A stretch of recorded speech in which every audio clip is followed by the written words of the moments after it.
welcome to episode 31 of the Mind and Muse Crafts podcast. I am Caroline, your host, and I come to you from the island of Puerto Rico in the Caribbean on the western side of the island. Every couple of weeks I come and I share with you the crafty part of my life, which includes a lot of crochet, a little bit of felting, some knitting, and every once in a while maybe even a sewing project will turn up.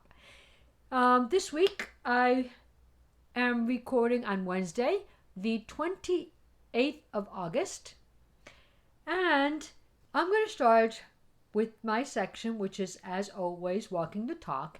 And my Walking the Talk section today coincides with my End of the Line section because I bring to you the summertime tank that I was working on over I don't remember if it's only the last podcast or the last two, but I have been working on it. I had been working on it for several weeks previous to today. So this is the summertime tank, and it is a pattern from TLY or TL Yarn Crafts, which you can find at tlycblog.com. And as always, all of the information pertaining to the projects that I talk about on this podcast, I am going to include a link in the description box below. This is a free pattern on her blog, but you can also get a paid for version.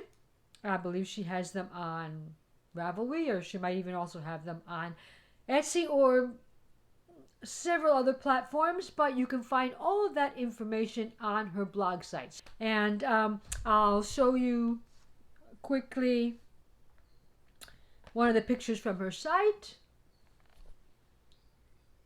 This is the summertime tank. It can be free. You can also purchase it. It is classified as a beginner summer top, and you will notice that her version here was meant to be a beginner pattern because it has no added sleeves.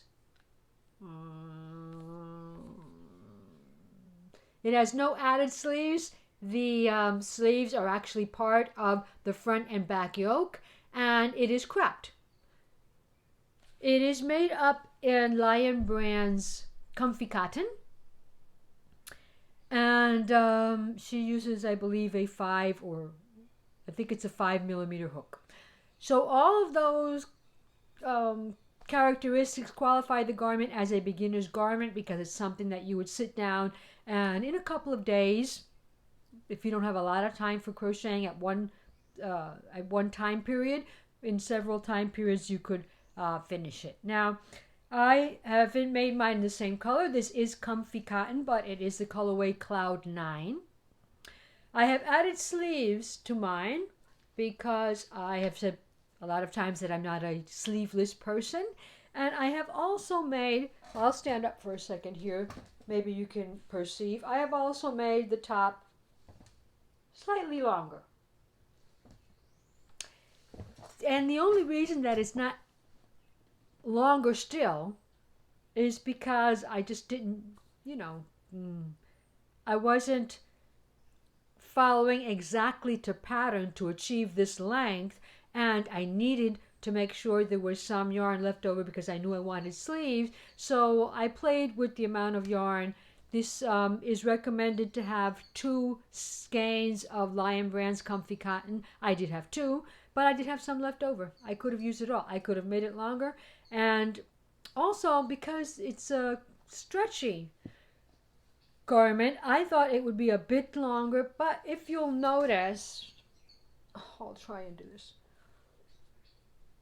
If you'll notice, it is actually stretchy. What happens is that this is a cotton acrylic blend, and my experience with cotton acrylic blends is that in order for it to relax a bit more, you should steam block it. Instead of just the regular wash and lay flat block, you should steam block it because that really sets the acrylic at where you want it, and it will most likely never move from there. So I haven't done that. I didn't steam block it. I did wash it and and block it flat, but I didn't steam block it. So it is long enough to use with the types of pants and maybe even over a dress that I use. So I am fine with the length, and I am fine with the sleeves. For the sleeves,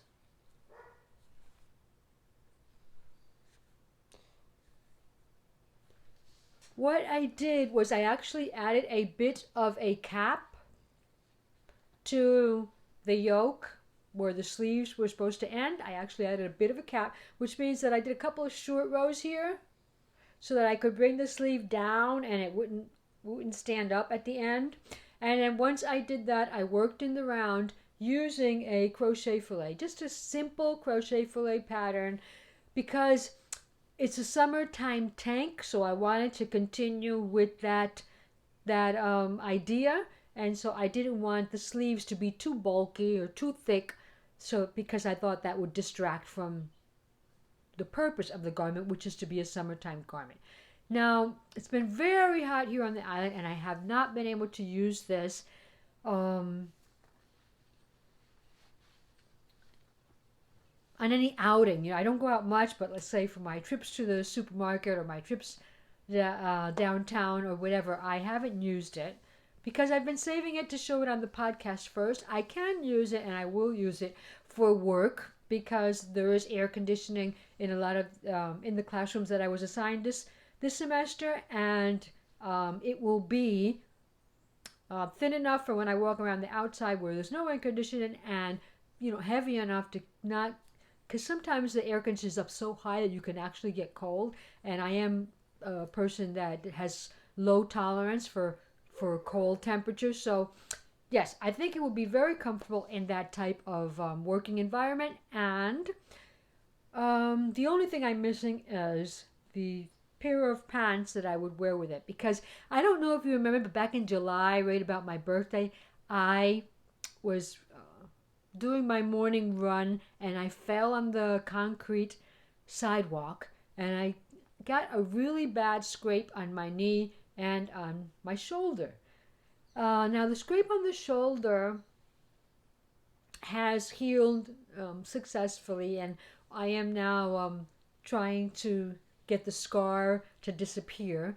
But the scrape on my knee apparently was deeper, and so it continues to bother me, especially when I wear long pants that kind of like rub against it as I walk, and I'm still not able to do that. So I have to wear pants that are light, very lightweight, and that are very that are not fitted. That there's enough, they're roomy, so that when I walk, I don't actually scrape against my knee. So that's the only reason why I haven't at the point been able to wear it. But I am very happy with it. I like the texture. I've told you before that I like the texture that extended single crochet gives to garments, and I think the added sleeves to it did not take away. I think they go very well with this type of detail that comes out here around. I did single crochet, which I don't believe she does in her pattern. I did single crochet around the collar, around the neckline, and so it's created like these holes here that I think go along with that. And so ultimately I'll try and put up a small photo shoot of the whole garment so you can see it completely. I do think it kind of stands up a little bit in the middle, but that's okay. More room for the middle part of myself. So that's my Summertime Tank by Tony of TL Yarn Crafts. I'll just call her that because that's what the abbreviation stands for. TL Yarn Crafts. And so that is a plus. My earrings for today are also handmade by yours truly. They're not new. They weren't made specifically for this podcast. But one of my favorite stones is amethyst. And the top one I think is called sugilite. And they're just on bronze material. And I don't always wear long dangly earrings. But for some reason, since I wasn't going to wear a necklace, I thought these went well. So, that is my walk and the talk for you this morning. And I am going to then share, and that is also my end of the line because it serves both purposes. Out of the garments that you remember that I was working on, that is the only one that I've been able to finish. I did continue to work on this one is the crossed stitch top. Cross stitch crochet top, which if you'll remember is, it's a paid for pattern. It's a low cost paid for pattern by Darn Good Yarns. So you can find that at darngoodyarns.com. And as with any pattern, the photos aren't very large, but here's one.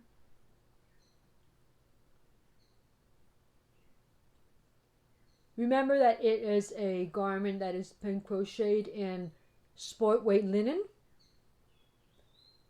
It's a roomy garment. If you'll look at it, you'll also see that it's not fitted. So it's a bit boxy. It doesn't have any shape fitting. I guess if you really wanted to, you could add the shape fitting to it. I think it's worth the while. I liked the pattern. I like the stitch pattern. I don't know how well you could observe it there, but it is the stitch pattern uses the crochet cross stitch down the middle.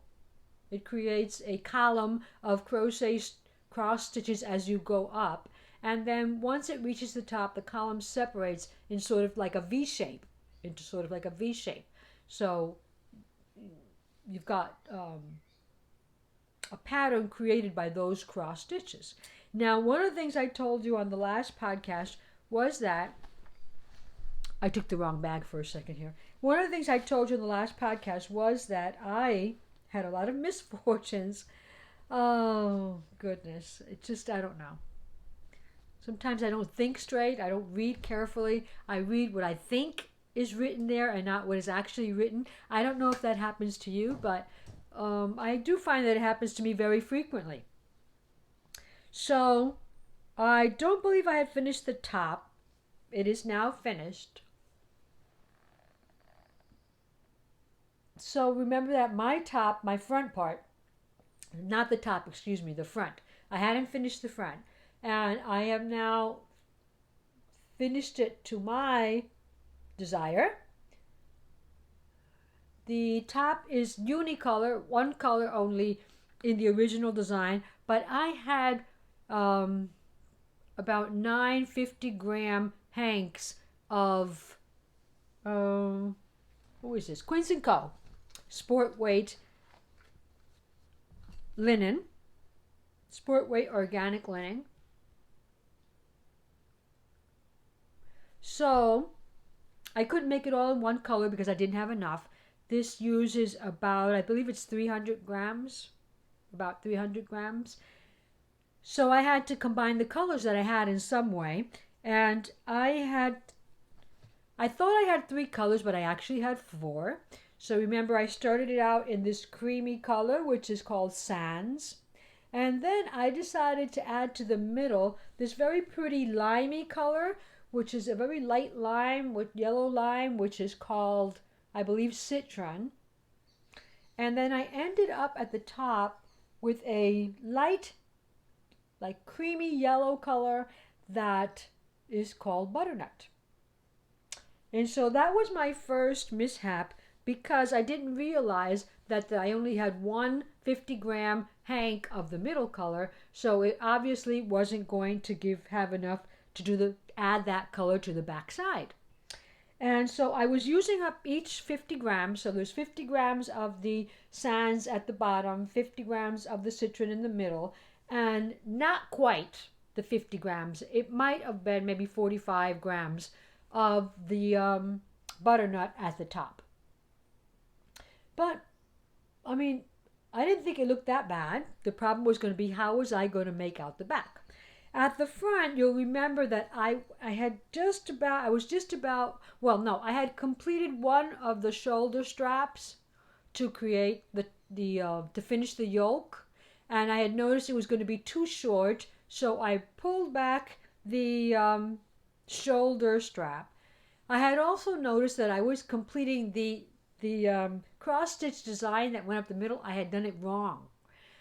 So when I got to the top, my V, the part of the top that has the V shape, the cross stitch in a V shape, was too small. I was getting maybe 7 rows too little. So what I decided to do instead of frogging back was to use that as not as a mistake, but as a pattern choice. And so what I have done here is that I turn around the other way, and you can see it clearer. Then when I finished the top of my V, instead of ripping it all back and start it over again, I just continued to do the cross stitch pattern the same length. And so I don't have a V at the top. I've got like let's say an upside down house. You know, when the little kids draw a house, I've got that upside down house figure, which is fine. It's a pentagon, an upside down pentagon maybe. But it's fine. It doesn't bother me. It's okay. And so I finished the front. And I have also worked on the back, because then the back I had to decide. I decided I was going to do it in one color, and the one color I was going to use was the color that I had most left of, which was the color Fern, which is a very light, like sagey green. And so I put one line of the sands at the bottom, kind of like trying to connect these colors, and then all the rest, the bottom is just a straight rectangle, so all the rest goes up. And I am about at the point maybe 15 rows away from finishing. This is being worked up with a 2.25 millimeter hook. It is supposed to be a 2.5, but I didn't have one, so I just used a 2.25. It works well with the sport weight. I won't complain. It doesn't split my yarn too much, and I am able to work pretty quickly without my stitch falling off the hook or anything like that. It's just slow, because since it's a very small size stitch, well, it takes a while to work up, and it can be tiresome. So you have to have other projects to work on, because I can't sit and just, well, I could sit and do this all day, but I have to do it in like 1 hour intervals, 1 hour here, 1 hour there. I can't work 4 hours or anything like that just on this pattern. Not that I would crochet for 4 hours, but, well, I don't know. So this also has a pattern at the back. I think you can maybe perceive it a little bit. It also had a pattern at the back that I decided to change. Not because there was anything wrong with the pattern, it was fine. The pattern at the back had maybe 35 rows of cross stitching in the middle, cross stitches in the middle, and then at the side you've got this border of double crochet that increases. Okay. So when you got to the 35th row, then you were supposed to go in the other direction. Your cross stitch pattern was supposed to decrease, and your cross stitch pattern was supposed to increase, and then the side panel, the stitch at the side panel was going to decrease. Then you would have like this hourglass shape that, that the crochet cross stitches decrease, and then the crochet stitches, cross stitches increase. And I just found that I kept on forgetting to increase the number of cross stitches. So I just decided to forget about it, and just to continue that same decreasing of the cross stitches all the way through. And I'm going to decrease that all the way up to the top, and once I'll have 2 or 3 rows at the top that will be entirely double crochets, and then that will connect to this part over here. That will connect in the top corner with the top, and that will complete my top. I do have yarn left that I could make sleeves, because once again, this is a summer garment so they don't put any sleeves on it. And I don't like sleeveless, so I might add it. I might add it. See, right now I'm still a bit away from completing the back part. But if you look at it, I really don't think that the color at the back goes poorly. I think it was an okay design choice. So the back is completely in that fern color, and I am thinking about doing one row at the top of this butternut because I still have this butternut left over, and that way to kind of connect the colors on the front and on the back. And that's as far as I've gotten with that project, and it would have been probably the only project in this segment of the podcast. Remember, this is my pressing on segment. It would have been the only garment that I would have been pressing on with had I not decided to start another one. It's a strange decision because, I don't know, it just clicked in one afternoon that my son's wedding was approaching in October, and that I still had this very noticeable scar on my shoulder that was going to be very visible with the dress that I had purchased for the activity because it's sleeveless. And so it dawned on me that I wanted to make my own crochet dress. The first pattern that I selected, I'll show it to you. I don't know if I was searching for crochet dresses or if somebody published a photo of the dress and I saw it and then went looking for it. I can't remember that part, but I know that I purchased the pattern on Etsy. It is a vintage pattern for a crochet dress. And since these vintage patterns that they resell are mostly digital versions of a magazine, they're PDF versions of the magazine, the photos are never very clear, especially if the magazine is quite old. So I don't know how much you'll be able to observe, or how well actually, but this was the first dress that I thought that I could make.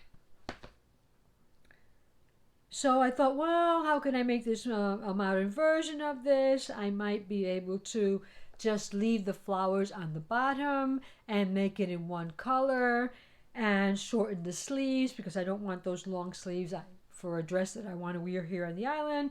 And so I thought about kinds of ways that I could change it and maybe make it work for me. The first thing was that the yarn, obviously, since it's a vintage pattern, is no longer available. But I also could not find a lot of information about the yarn so that I could see what blend it was, what width it was, what gauge was the yarn. So out of the information that I found, I do believe it is in a acrylic, no, it's 100% nylon. Is it 100%? Or it is acrylic nylon blend. And so, which seemed to be a very popular thing, a polyester nylon blend, something like that, very popular back in the 1970s. And, at least for crochet. And, it wasn't available, but even if it was available, I did not want a dress. I did not want my dress in nylon acrylic.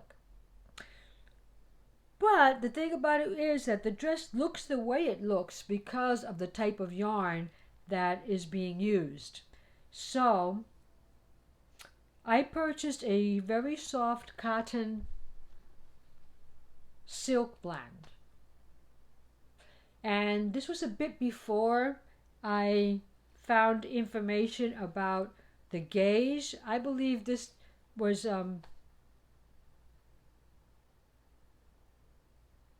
I don't know, but most of the yarns back then were kind of like very thick, kind of like worsted. So it might have been that this was a worsted. But this is DK. So I bought this DK thinking that. But this was way too soft, and I can actually show you. Can I can actually show you the flowers that I stitched up. I wanted to stitch up the flower so that I could see if the making it a full, the one color is going to work. And the first thing I saw was that the one color wasn't going to work because you can't see the flower as well, because of the fact that when you make this, you come back here into this intersection here, into this space with your main color, which in the photo I showed you was the black. And so changing the color at these points makes the flowers more obvious. Makes the flowers more obvious. So it was going to look different.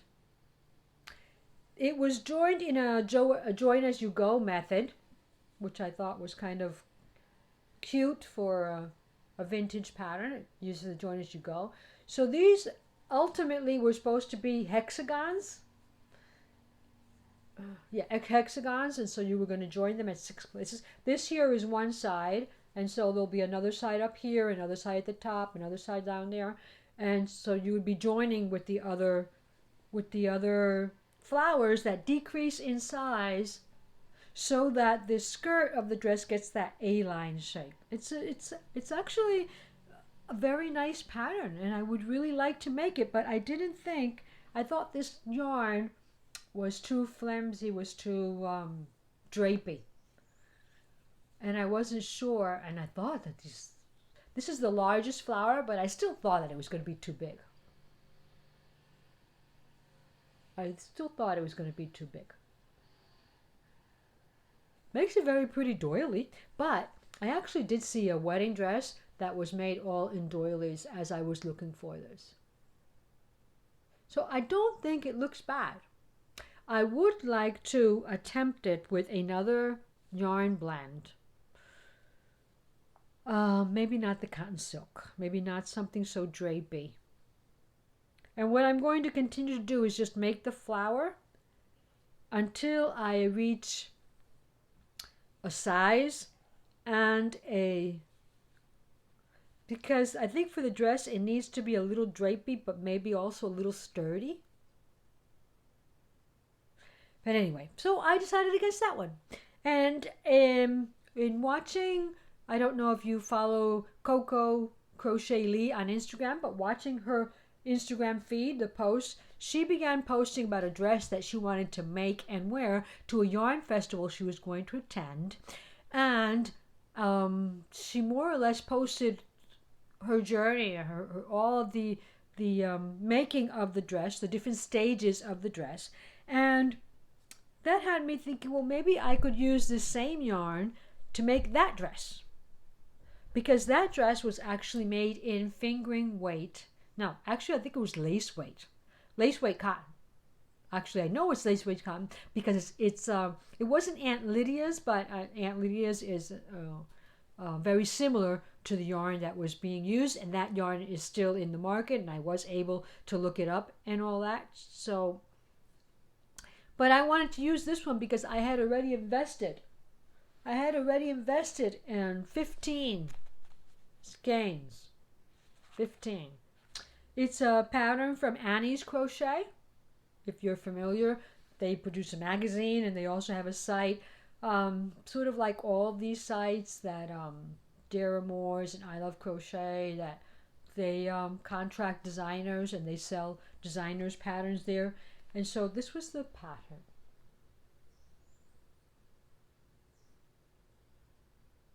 Now it's white on white, so there you go. Now obviously it's a wedding dress, and obviously I am not going to make it exactly like this. Okay? Because it's a very modern style wedding dress, but I am not going to be the bride, so I am not going to want my dress to look exactly like that. Plus, my yarn is totally different. I have a DK weight cotton silk. This is 100% cotton in a lace weight, so they're never going to be the same. So yes, I need to make some changes to mine because I don't want the opening to be so large down the front or the back. I mean, like I say, it is not a bridal dress for me. It is a wedding a wedding guest's dress. So I started it in this yarn. I have got one side. This is 4-panel dress, and then you sew the panels together at different points to make the neckline and the back line and add the train and the side seams and whatever. So I have one piece completed, which is not going to look like anything right now. It's just a coincidence that it's the same lilac-y color, purple color that Crochet Lee, that Lee used. It's because I had already purchased this for the other dress, and the reason I purchased this color was just that out of all the colors that they had available, this was the only one that actually appealed to me because it's actually an antique lilac. Is that what it is? That's the color? Antique lilac, yes. And so that's 2814. This is King Cole Finesse. And so the other colors were too much pastel for me. So this was the only color that had like an antique look to it, a wonderful sheen because of the silk that it's got in it. But here you go. So this is what the first piece looks like. Well, I mean, you know, the top part, the part that I can show you. It is a completed piece. And so, you know, some things had to change. I was using a bigger hook. I'm using a 4.5 millimeter hook because the yarn was thick and I wanted it to drape. And I am using a DK weight instead of a lace weight. So, you know, obviously things are going to change. The pattern has 3 completed pineapples. I wasn't able to reach the 3 completed pineapples because then it was going to be too wide for me. But I also didn't want it to be, because this is the silk content of this yarn. This has already been blocked. I blocked it because I wanted to be sure that it was going to fit me before I went on to make the other 4 pieces. And I'm supposed to have 9 inches here, and I don't have them yet, which means that I will need to continue on this side.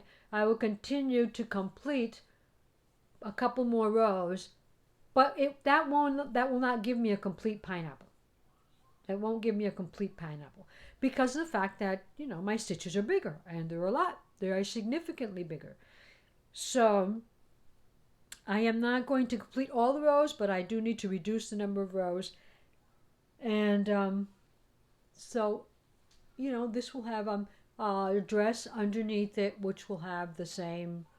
I think I'm going to put it in the same family. Some people have put the dress underneath in a very contrasting, noticeable color. I don't want to put it in a skin tone either. I think I'm going to put it in this same antique lilac if I can find it. I had a lot of doubts about it at the beginning, about how it was going to look, if the yarn was going to look too thick, and then I was going to look like, I have told you before, like a Barbie doll from the toilet rolls holders that they used to make. But, you know, I'm not thinking so. I think it looks very delicate. I think it looks, I actually like very much the way it looks.